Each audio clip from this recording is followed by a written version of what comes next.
we've seen Elizabeth Warren's poll numbers rise. It really feels like of all the candidates, she's been the only one that sort of knows how to manufacture positive news and momentum for herself so far. And she's figured out a way to do that, which is that any topic that's in the news, she comes up with a detailed policy blueprint for it. Right, one thing after another. She's done it on abortion. When that was in the news, she came up with a plan for that.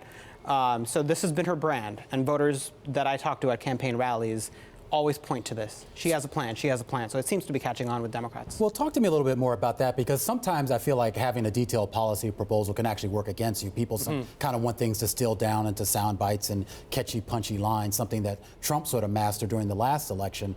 Does she run the risk of sort of end up being like a Hillary Clinton, where she has a lot of great ideas but doesn't really know how to communicate them? Well, the risk there is if she fails to deliver, right? But unlike Hillary Clinton, who mostly wrote her proposals for a general election audience, and who mostly wrote proposals that she thought could get through the House and the Senate, which were basically the compromise, Elizabeth Warren is going big. She's putting out proposals that excite the left, that excite voters at this stage of the campaign, like a mass forgiveness of student debt for millions of young people. Hillary Clinton had nothing like that.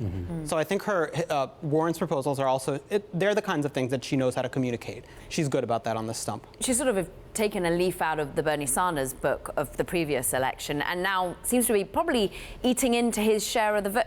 Is this where she's claiming running up in the polls? Is he losing for her winning? There's a lot of convergence between Bernie Sanders' message and Elizabeth Warren's message. They're both going after the progressive economic revolutionaries who want deep structural change. And Bernie Sanders has been talking about this for decades. Elizabeth Warren has been talking about this for decades, since before she was a senator. She was writing books about the shrinking middle class and things. So yes, they are appealing to a very similar type of voter here.